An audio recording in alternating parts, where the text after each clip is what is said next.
now shifting our focus to the south. In specific, if you live in Bengaluru, then we better have your attention because as summer approaches, so does the water crisis. Now, the city in peripheral areas is likely to face water crisis with groundwater levels predicted to drop dangerously low in February and worsen by March and April. And it's not us who is saying this. These alarming predictions come after a recent study done by the Bangalore Water Supply and Sewerage Board, better known as the BWSSB, along with the Indian Institute of Science, that is. Let's tell you, it has revealed that groundwater levels in 80 critical wards, including KR-Puram, Madhepura, are expected to drop by 20 to 25 meters in February.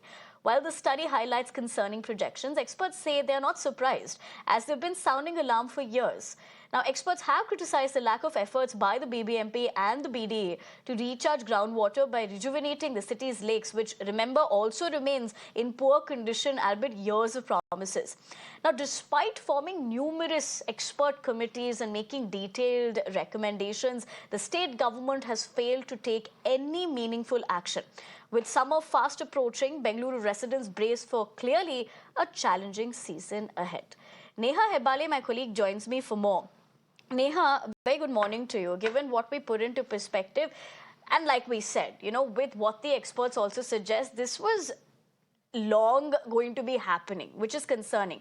Look what happened last year. It was a similar sort of situation. Then we saw the water mafia, and we here at Mirror Now also reported that with your inputs, keeping our viewers ahead. What is surprising is that despite the situation getting so bad and the Deputy CM DK Shivkumar also being at the helm of affairs when all of that was panning out, clearly we have not learned anything from it.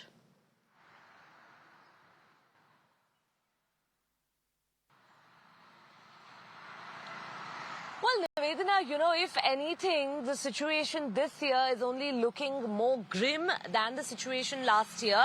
To put this in perspective, this morning we've come down to a lake, and this is so important because this is something that water experts have been talking about for an extremely long time, that it's time that the city's lakes are revived, and it's only once the lakes are revived that the groundwater, in fact, would of course get recharged, in turn filling up the bore wells and ensuring that, people have water to consume.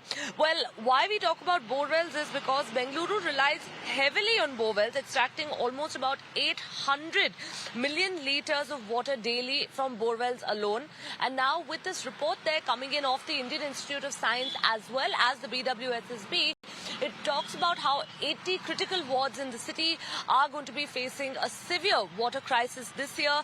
And more importantly, of course, we saw how last year the government had to take control of private tankers because of the kind of loot that they were engaging in. This year around, hopefully, given the fact that the government is aware of the situation well beforehand, there should be some mitigation, is what residents are hopeful of. As you pointed out, Neha, the other aspect being, like you say, it's only going to get worse and it's grim. For our viewers to better understand what that situation of the lakes have also been. But they were talking about how that turned toxic over the years as well. This is a challenge again for a city like Bengaluru, and concurrently, what we look at why this would be a double whammy is for a city like Bengaluru, summers have actually gotten, really worse. Of course, you can't compare the south to the north. But having said that, for Bengaluru in itself, to be having scorching heat like we've seen at least in the past 3-4 years is why this would only get, worse than it already is. And it also exposes that entire racket of the water mafia also coming into effect because then the ground reality becomes like that.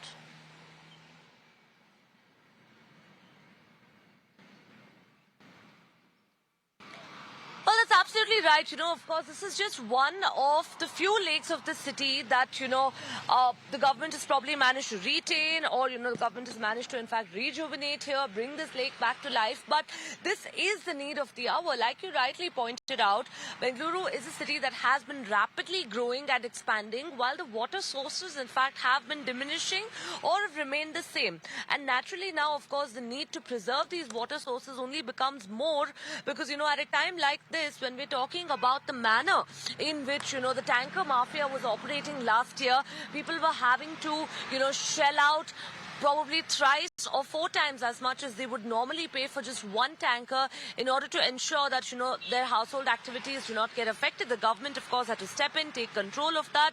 But the bigger question of, how much have things really changed over the past year? Now, it's one thing for lakes to dry up, but, this is something that experts have been talking about for a long time. It's not something that, we didn't know was coming our way.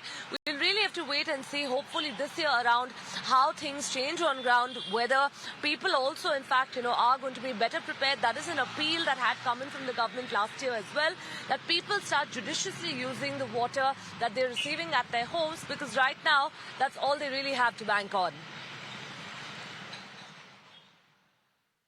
Right, Neha, thank you very much for joining us with not just the details, but also helping our viewers better understand that situation. Having said that, we leave the conversation at that. From the city of Bengaluru.